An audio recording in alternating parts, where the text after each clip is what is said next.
करता हूँ। 3 कहानी संग्रह आपके प्रकाशित हैं, वर्धा में ही अध्यापन कर रहे हैं, इसमें एसोसिएट प्रोफेसर हैं अहिंसा अनुशासन के अध्ययन विभाग में।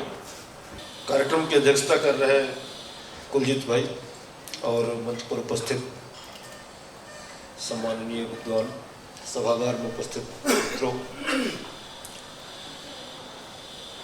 संस्मरणों के साथ समस्या यह होती है कि आप कहाँ से शुरू करें और कहाँ खत्म करें, इसको समेट पाना बड़ा मुश्किल होता है। खासकर जब आप प्रभात त्रिपाठी जैसे व्यक्तित्व पर बात कर रहे हैं और जितना लंबा साथ उनका मुझे मिला, मतलब वर्धा के शुरुआती दिन से लेकर के आज तक, और जिन रूपों में मिला, सिर्फ एक अध्यापक नहीं बल्कि एक व्यक्तित्व के तौर पर और जीवन की तमाम छोटी बड़ी कठिनाई उपलब्धि में साथ खड़े रहने वाले व्यक्तित्व के तौर पर, तो मुश्किल होगा कि कहाँ से शुरू करूं। लेकिन मुझे याद आता है कि जब हम लोग पढ़ने के लिए वर्धा आए थे तो 2 अतिथि अध्यापक आने वाले हैं जो अतिथि लेखक होंगे और हम लोगों को पढ़ाएंगे।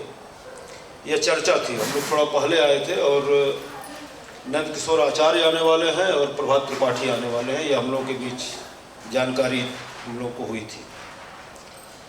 तो आचार्य सर को लेकर के एक ज़्यादा आकर्षण था क्योंकि वह सप्तक के कवि थे और अज्ञे जी के साथ रहे थे, तो एक रोमांच था कि आचार्य जी को देखेंगे और उनसे पढ़ेंगे।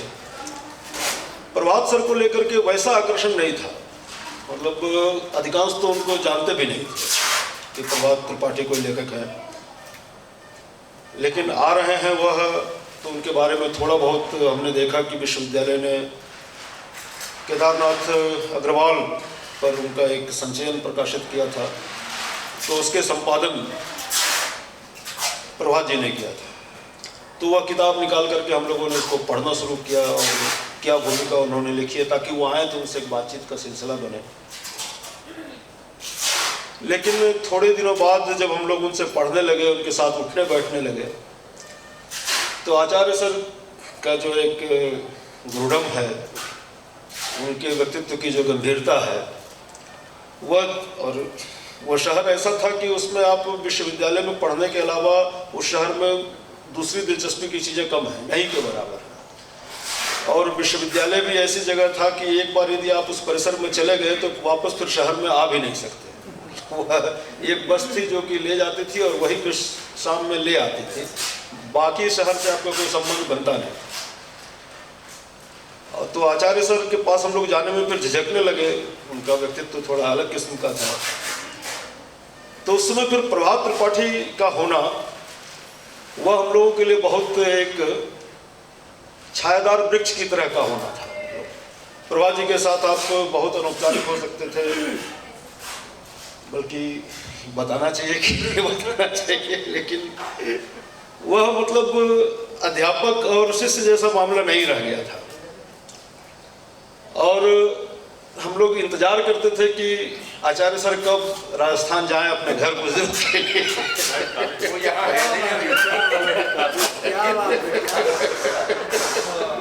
और हम लोग कुछ और समय मतलब वह बिता सके, तो लगभग वो बता देते थे कि अगले महीने जाने वाला। तो उसके लिए हम लोग फिर दिन गिनते थे कि कब जा रहे हैं आचार्य सर। तो वह, और इससे मुझे मतलब एक, क्योंकि प्रभात सर में एक बात है, वो बहुत छोटी से छोटी बात को भी इतना ज़्यादा मतलब उसको महत्वपूर्ण बना देते हैं कि आपको लगेगा कि आपने क्या बात कह दी, जबकि बहुत साधारण बातें होती हैं, लेकिन वह कोई व्यक्तित्व तो ऐसा होता है कि आपको आपकी विशिष्टता का बोध करा देता है। यह उनमें ज़बरदस्त बात है। और जितने लोग उस समय उनसे पढ़े होंगे, उनसे मिले होंगे, वो इस बात को जरूर महसूस करेंगे कि उनसे मिल करके आदमी खुद को पहले से बेहतर और बड़ा महसूस करने लगता है। वह अपने वह कॉन्फिडेंस दे देते हैं। जैसे मनोज सर हम लोग को पढ़ाते थे, तो मनोज कुमार, तो वो एक बार लिमिनल स्पेस की बात कर रहे थे विद्यापति के काव्य में। वो नए तरीके से कुछ विद्यापति के काव्य में कुछ तो इस बात को प्रभात जी ने इतनी बार इतनी जगह से कहा कि जो मनोज कितना बढ़िया सोच रहा है, मनोज कितना बढ़िया सोच रहा है, कि मनोज सर को थोड़ी झिझक और शर्मिंदगी होने लगी, कह रही है तो ऐसे ही कह रहा था। तो वह सबके साथ, जैसे हमने कोई कहानी लिखी उनको सुनाई तो बहुत दिनों तक फिर वो तुमने वह वाक्य बहुत बढ़िया लिखा था, वो जब मिलेंगे तो अरे वह वाक्य कमाल का था। यह जो उनकी एक शैली थी, तो धीरे धीरे मैं उनका बहुत मुरीद बनता गया। मतलब हम लोग, खासकर वह जब मेरी शादी की बात थी तो मुझे लगा कि कोई मतलब बात करने वाला कोई होना चाहिए जा करके कि भाई इस तरह का मामला है। तो मैंने कहा कि सर आपको ही चलना पड़ेगा।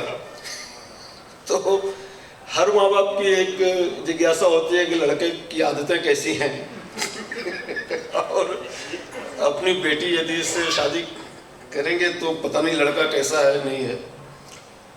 तो अर्चना की मम्मी ने भी पूछा, वह टीचर थे तो ये तो सही बोलेंगे। साफ झूठ बोल जाए, लड़का बहुत अच्छा है, कोई ऐब नहीं है। और बाहर निकल करके बोले कि अच्छे काम के लिए कभी कभी झूठ बोलना भी ठीक है।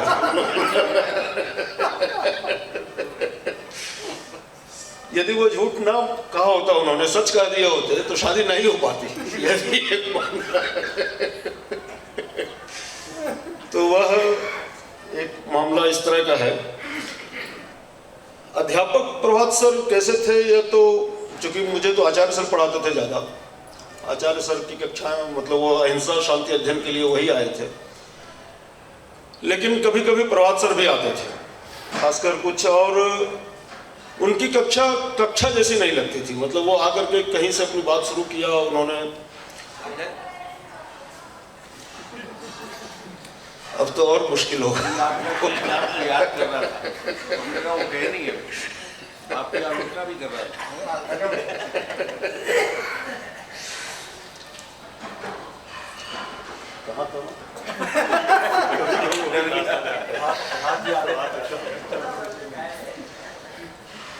तो प्रभात सर आकर के मतलब जैसे किसी एक विषय पर उन्होंने चर्चा छेड़ दी तो फिर वह बहस चल निकलती थी उसमें। जैसे आचार्य सर आते थे तो बाकायदा टाइम से आते थे और क्लास लेते, जब क्लास कहीं खत्म भी होती थी उनकी, वो समअप करते थे और फिर चीज़ें शुरू करते थे। प्रभात सर ऐसा नहीं करते थे, वह आते थे, मतलब उनके पास कोई नोट्स भी नहीं होता था, वो आते थे और सीधे बातचीत शुरू करते थे और फिर वह कहाँ खत्म होगी इसकी कोई ज़्यादा मतलब चिंता भी नहीं करते कि आज इतना ही, मतलब चलो कल फिर और बात करेंगे। और बात करते करते हम लोग क्लास से बाहर चले आते थे, फिर कैंटीन में बैठ जाते थे, फिर वहाँ चर्चा होने लगती थी। और यदि वह व्यवस्था नहीं होती कि उनको आचार्य सर के साथ जाना है तो दिन भर फिर वहीं बैठ सकते थे। लेकिन यह लगातार घड़ी पर निगाह करते थे कि 12 बज गया, अब चलना है, वापस चलना है। तो एक दूसरे किस्म का अंदाज था प्रभात सर का। उनकी किताबें जो हमने पढ़ी और जो उनका भाषा के साथ जो बरतने का उनका अपना अंदाज है, खासकर वह एक साथ कई चीज़ों को जो सोचते हुए चलता है नरेटर, वो सब खुद उनके व्यक्तित्व में है। वो एक साथ मतलब, और एक ऐसा व्यक्तित्व है जो लगातार आपको कॉम्प्लेक्स दे सकता है।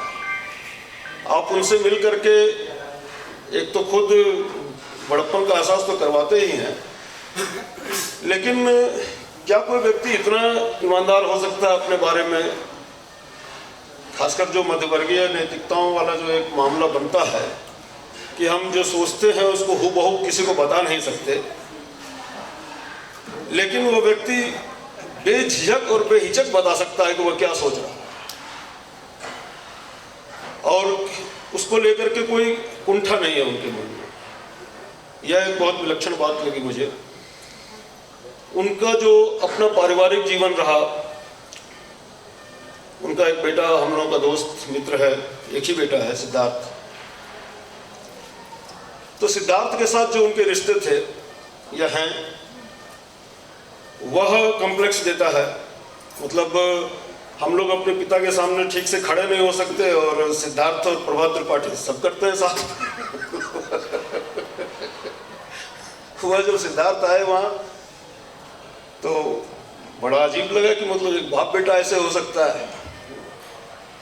और प्रभात जी कह भी रहे थे कि मैं अपने बेटे के साथ रहना चाहता हूं, लेकिन मेरे परिवार वाले मुझे इसके साथ रहने नहीं देते, क्योंकि मेरे ही कारण ये बिगड़ जाते हैं, दोनों बिगड़ जाएंगे।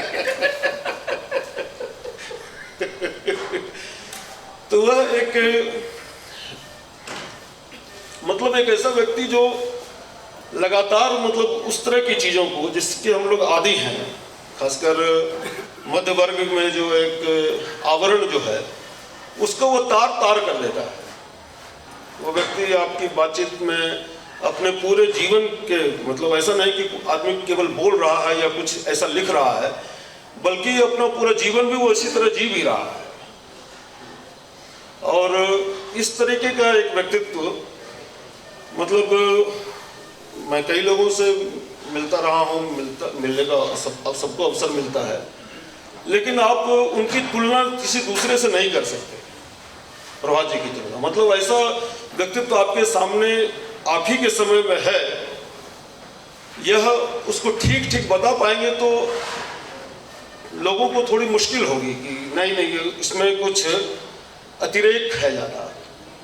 या सिद्धार्थ या प्रभात जी के संबंधों के बारे में, या प्रभात जी मेरे साथ हम लोग जो बैठते थे उसमें, या प्रभात जी जिस तरह की सोच रखते हैं, जो उनका अपना सोचना है समाज के बारे में या लोगों के बारे में, तो आप यदि हूबहू किसी को बताना चाहें तो लगेगा नहीं कुछ ज़्यादा बढ़ा चढ़ा के बोल रहा है, कुछ ऐसा कोई व्यक्तित्व कैसे हो सकता है।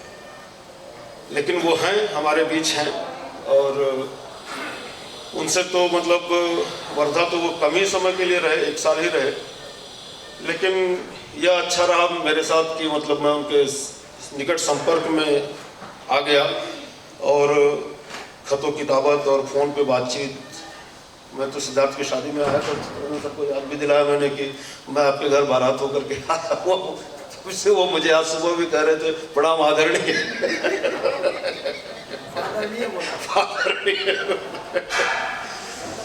तो यह कुछ ऐसी मतलब इसी तरह की बिखरी हुई बातें उनके बारे में की जा सकती हैं। कोई बहुत ठोस क्या बोलना हुआ तो महसूस करने जैसा है, और जितना ज़्यादा मतलब यह भी एक देखें कि जब यह जिस आयोजन की रूपरेखा बन रही थी तो एक साथ मतलब कि हम लोग उसमें आएंगे, मतलब उनका जो व्यक्तित्व है या उनका जो दायरा है वो एक साथ इतना विशाल और इतना संकुचित भी कि हम लोग नाम मतलब 4-5 नाम ऐसे गिन लिए हम लोगों ने कि यही लोग आ सकते हैं बोलने के लिए। और हम लोग जैसे आचार्य सर पर यदि कोई कार्यक्रम इस तरह का होगा तो उसमें इतनी लंबी सूची बनेगी कि शायद हम लोग वहाँ तक ना पहुँच पाए।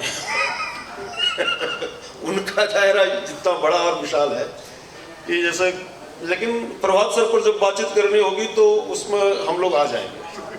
हम लोग कभी भी प्रभात सर पर बातचीत होगी, कहीं भी होगी, तो हम लोग को उसमें आना पड़ेगा, क्योंकि वह उनकी दुनिया, उनकी सोच जितनी विस्तृत है, दुनिया उन्होंने बहुत छोटी रखी है।